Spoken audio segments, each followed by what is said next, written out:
we did a deep dive into military culture, and there's two things in military culture that kept coming up, and that's one is prayer and faith. I think one of the common threads we have is these underdog hero stories. It's this idea that we all have a hero inside of us, and you just have to find it. It honors veterans, those in active military, those who have been affected by wars. Can you tell us a little bit about the story? The setup of the story is a soldier's sent on a mission as a replacement for somebody, and he's not happy about it because he's perfectly fine behind his computer. They hit weather, they crash. The Delta team that's escorting him die in the helicopter crash, leaving soldiers who have zero combat experience or real knowledge other than their basic training to figure out how to get out of the worst possible situation I think we could ever put our soldiers in, and that's behind enemy lines in North Korea. So yeah, that's it's about a guy who has to sort of find the hero inside of him and lead a group of soldiers to safety. I was shocked by the cast because I didn't even recognize. So Chase Stokes and Lana Condor, like what was the casting like? How did this cast come together? Yeah, we were really fortunate. We had a meeting early on with Chase, and he bought all the way in. He's got family members who were in the military, and he wanted to do a movie that honored soldiers in a way that we hadn't seen before. Lana, the same thing. Her brother is in the Navy, and he joined the Navy. And if you've seen the movie, there's an explanation for why she is in the military, why she joined the Army. And that is literally the story from her past, as well as the reason her brother joined the military. So it was a really cool thing to add her own personal bit to this movie, because it fits in perfectly with the theme of the movie. It's finding the hero within, and if you have to, making the sacrifice that a lot of men and women have done along the way. Yeah. And watching the film, it's very it's pretty active, like it's pretty heavy what they had to do. Like how do you prepare actors for that? What did you have them go through to really make sure that they could capture and it would translate well on screen? Yeah, Lana, specifically Lana, she was really excited to show a different side of her acting ability, of her persona. Frankly, she was excited to use an M4. Chase was, they all were, the whole cast was excited. What we did is when we had him in town about a week before we started shooting for rehearsals and fittings and things like that. And Todd Charbot, the Navy SEAL that actually inspired the story, his own incident inspired the story, was also our tech advisor on the movie. He was there every second of the day. And he said, it'd be cool is if the moment they land, we put them in a van, we drive to a shooting range, and we hand them the guns they'll be carrying, and let them shoot those, let them feel what that's like, and frankly, make the decision whether or not we were going to use live blanks or if we were going to do the muzzle flashes and the gun rounds digitally. We had just started pre-production kind of right after the Rust tragedy. The Rust tragedy happened with Alec Baldwin in New Mexico. So we were very sensitive to the choice to use live blanks. So I wanted the actors to make that choice.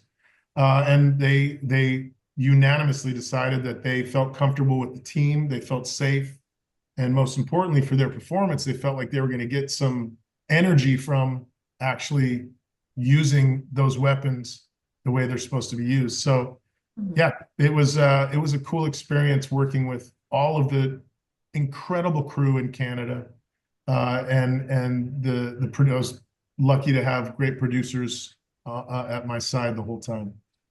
Yeah. And there were some really heavy moments. I mean, you really felt it, like when they were shooting the guns and everything, like the action. I was on the edge of my seat, like, oh my gosh, my palms were sweating.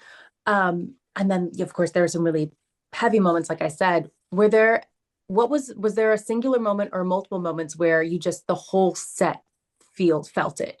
There are so many moments on like that can happen on set where just everyone is feeling what is happening in this scene. Yeah, Okay. there were several moments like that. But I'll point out one, since you've seen the movie, you'll know what I'm talking about.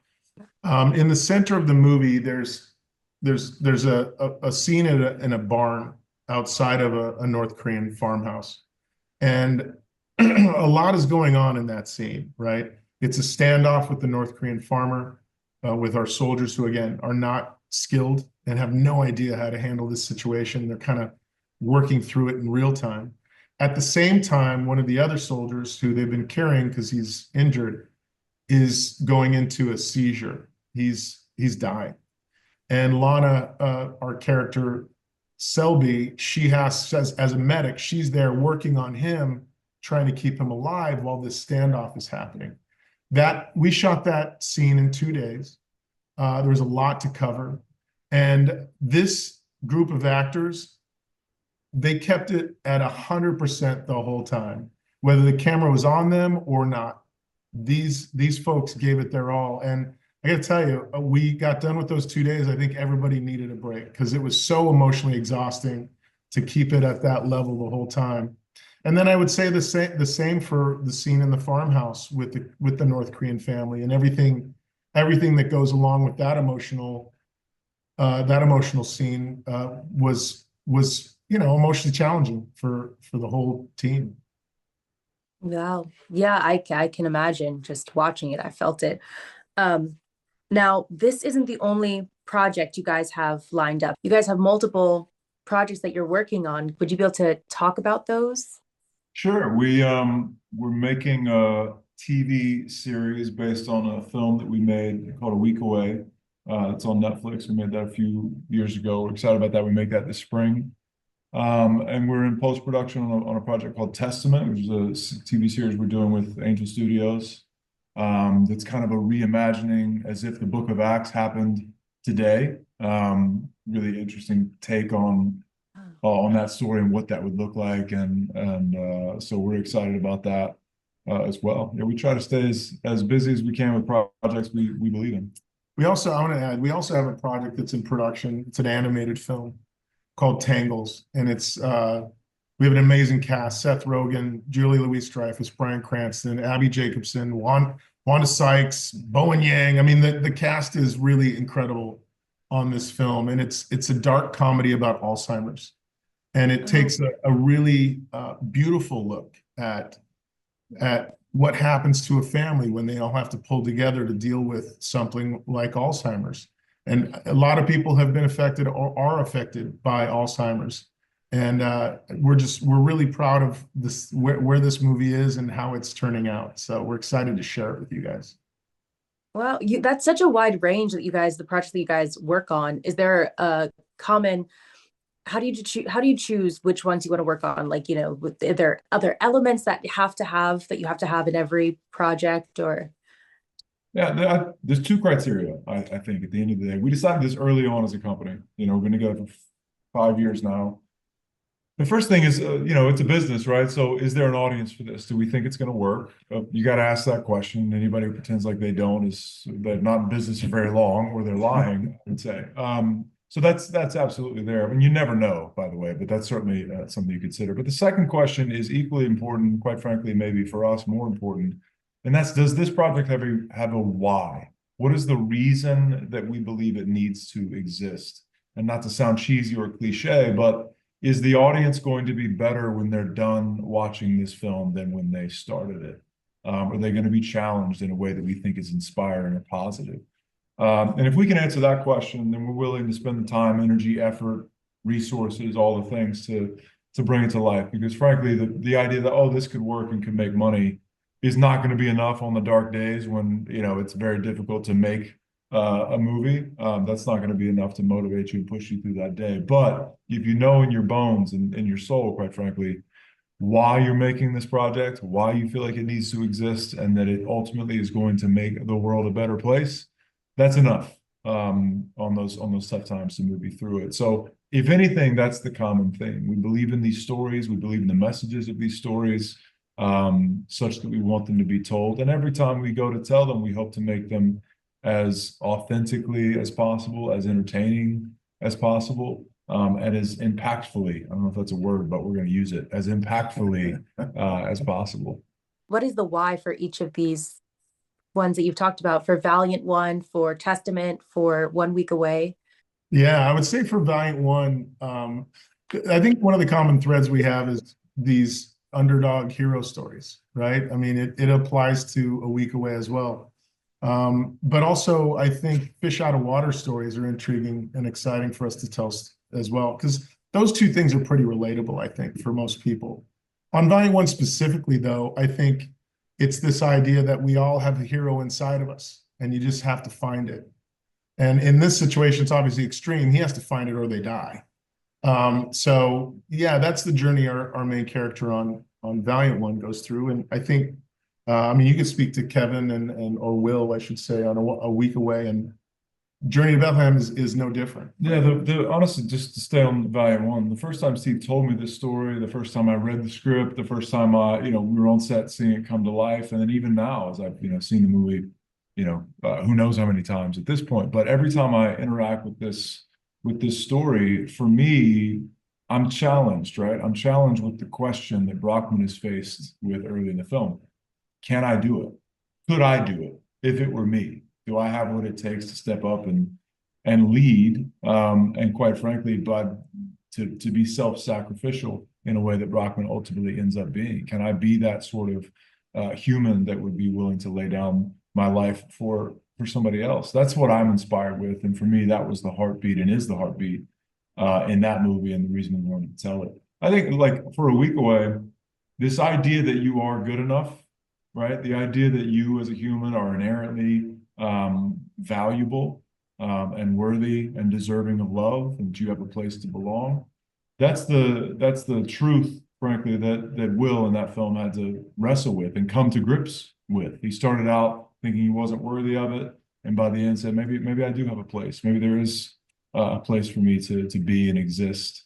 And he certainly doesn't have it all figured out. None of us do, but there is a small shift between I've got nowhere to be to wait, maybe I can belong here.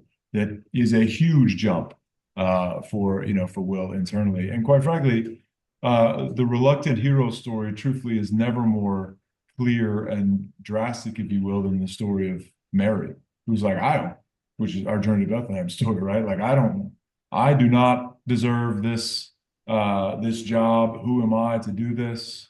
Such that's what she tells the angel, right? And that's another story of her just stepping out, like, I don't understand this, but God, this is what you have for me. It's the plan. I'm here, guide my steps.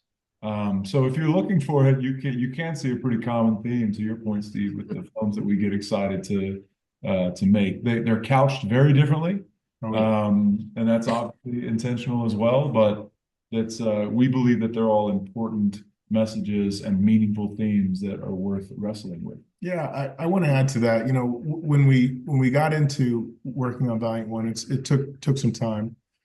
We did a deep dive into military culture, and there's two things in military culture that kept coming up, and that's one is prayer and faith.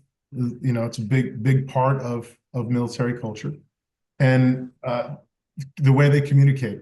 Now, there's some language in our film. There's no question. And it's authentic. It's authentic to the way soldiers speak to each other when they're in the heat of battle, when they're dealing with tension as high as they are in this story. But we never use the Lord's name in vain. That was deliberate. We keep it as authentic as we can, as we kept it as authentic as we could, without alienating anybody. So, we hope people understand that and accept it. Yeah, it's very real. Both my parents served, and so hearing their stories and seeing the movie, it was very accurate. So I know you have lots of projects like we talked about, and they can be in different process of production and post-production, but with as many as you can you name when and where we can see each of these projects? Sure. Testament is, I should know offhand, but it's going to be released in 2025. Yeah. I hope as soon as possible, but certainly we're deep into post-production. Angel Studios. Through We're Angel- doing that with Angel Studios. Through Angel Studios, the guys that brought you The Chosen and Sound of Freedom and all that jazz. A week away, we're doing with Angel as well. We shoot in early April. That'll be released in August. That's a really tight timeline, but that's what we're doing. We'll make it happen. Tangles, which we're very excited about, it's animated. It's going to be a while, but it'll be worth the wait. You know, Valiant One, which we're focusing on today, I mean, that's 2 weeks away, baby. So we're getting real close. We have another film that we'll release in the summer, and we're just putting the distribution plan together right now that is so much fun. If you're a fan of country music, if you're a fan of high school romance and high school fun, this movie is for you. It's basically a sort of fish out of water story about a city girl who moves to the South her senior year, which, being the new kid, your senior year could not be any worse. Well, I take it back. It's worse because her mom is also the new principal. So she's in the worst possible scenario for her senior year. She just wants to get out of this little town. And, you know, she befriends a boy who is all about his county and his small town and doesn't really aspire to leave it. And she wants to just get out of it. So it's a culture clash. It's a fish out of water story with a bunch of really great original country music. It's called Something Here, and it'll be coming out this summer. Lead us not into temptation, but deliver us from evil. If you enjoy videos that follow your values like ours and you want to help us continue, go to movieguide.org/donate, because we're actually a nonprofit. You may not know that, but we're working in Hollywood every day to help families have more choices that follows their values. And also subscribe right now.